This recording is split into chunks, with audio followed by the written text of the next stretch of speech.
سورہ مومن آیت نمبر 25 اتم رکوع سلیرشتم سپارہ صفحہ نمبر 26 اعوذ باللہ من الشیطان الرجیم بسم اللہ الرحمن الرحیم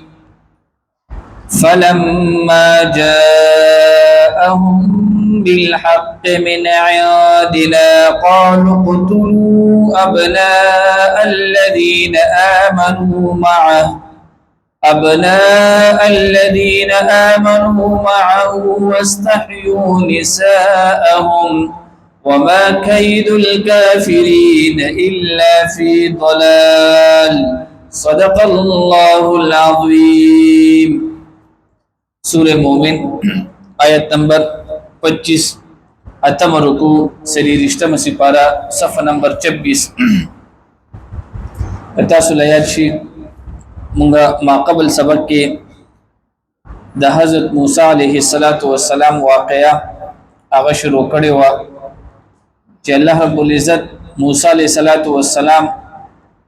فرعون ته حامان ته قارون ته ولېږلو دې ټول وتویل چې موسی علیه السلام چې کم دی دا یو دروغجن دی او جادوګر دی صلی الله رب العزت دې چې کم دی د حضرت موسی علیه السلام واقعا هغه نورم تفصیل کې بیانې فرعون ته نجومیانو دا خبر وکړه چې سیب په بنی اسرائیل کې به یو الګ پیدا کیږي الګ او د هغه د لاس ته چې کم دی سٹاټوله بادشاہي زی نو فرعون چې کم دی حکم وکړو خپل فوج ته پولیس والو ته چې په بنی اسرائیل کې څومره ماشومان پیدا کیږي دا ټول قتل کې الکان نو مولانا عبدالعزیز رحمت الله علیه فرمای وی تقریبا 12,000 ماشومان ویدای قتل کل واړه الکان او تقریبا 90,000 دای چې کم د حملونه لړ کړی هوا د دې یری د وجه چې چرته راغې نه مذکر پیدا دي شي نو 12,000 پاغي کې الکان دي او 90,000 پاغي کې حمل دي حمل قزه چې کله حامل شي هغه ته حمل وي د دې د پارکول چې د الک چرته پیدا نشي نو الله رب العزت فرمایي وما كيد الكافرين الا في ضلال دی خود دین یریدل چې الک به پیدا کیږي نو دی التحملون لړکل الکان قتل کل والله فرمای چې د کافرانو چې کم تدبیر وو او کم منصوبه وا هغه په خپل چې کم دی خلاف شولا د دې خلاف څنګه شولا موسی علیه السلام الله تعالی د چا په کور کې رالوي کلو د فرعون په کور کې او بیا هغه موسی علیه السلام نه چې کم دی فرعون دا چې کم دی مغلوب شوی دی او الله چې کم دی غلبه چاته ور کړی و موسی علیه السلام نه نو پدې کې د حضرت د موسی علیه السلام دراتو هغه ذکر دی او د دې په کې د قتل ذکر دی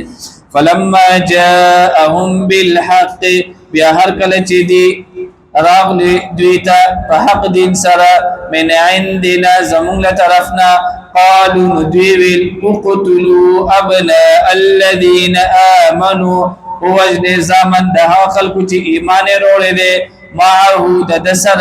واستحيوا نساءهم او ژوند پرېګ دې د دې خزه وما كيد الكافرين او نه تدبیر د کافرانو الا في ضلال مگر ناکامه کله چې موسی عليه السلام د خپل د نبوت دعوا وکړه او خپل تبلیغ شروع کړو نو فرعون چې کم د خلک را جمع کړ چې خلک را جمع کړ نو خلکو ته ویل داسې چلې وی ما تاسو پرېګ دي چې دا موسی عليه السلام قتل کوا موسی عليه السلام دا قتل کا او پدې کې چې کم دې دوه قسمه خلق ناشتو چې کله فرعون دا خبره کوله چې تاسو ټول ما پرېګ دي چې زسو قتل کم موسی عليه السلام نو پدې کې دوه قسمه خلق ناشتو یو مذهبي خلق ناشتي مذهبي خلق چې کم وي هغه د سیاست سره کار نه وي او دویم بګي سیاسي خلق ناشتو نو سیاسي خلق داغي د مذهب سره کار نه وي نو ډیر خيار فرعون د دې مذهبي خلکو ته دا یو پوینټ کې خودلو وی دا موسی علی السلام زکه قتل کوما چې د ستاسو دین ته چرته نقصان اون رسي د مذهبي خلکو د پاره ایجنډا سکه خودله ستاسو دین ته وګورئ نقصان ورسي کدا سړی پاتې شو او چې کوم سیاسي خلکو دا سیاسي خلک چې کوم دی په ملک د فساد ډیره خبره کوي دوی ته دا خبره وکړه دا موسی علی السلام زکه قتل کوما چرته ستاسو په دې ځمکه کې فساد پیلونه کی نو د دې سړي نظامات دوه یری دي پیلنې یری دا چرته مذهب ته نقصان اون رسي او دویمه یره ته نظامات دا کیږي چې تاسو د ځمکې ته نقصان اون رسي دا دوه خبرې دلته اکدري دي ګوره تاسو د فرعون خبرو ته ګوره وقال فرعون او ویل فرعون ذروني ما پرېږده اقتل موسی چې زه وجنم موسی علیه السلام وليدعو ربه او دې رو غواړي خپل رب انی اخاف بشک ز یریګم فرعون سوی انی اخاف بشک ز یریګم ان یبدل دینکم چې دې بدل کړی دین دستاسو او ایظهر فی الارض یادا چې دې ښکارا کی پزماګه کې الفساد فساد دې زه دنه پسو خبرو کې یریګم په دوو کې ستاسو دین بدل نه کی او چې کله دین بدل شي زمکه کې فساد راشي نو دې ځکه قتل کوما او دا دوه کسانه په اعتماد کې واغستل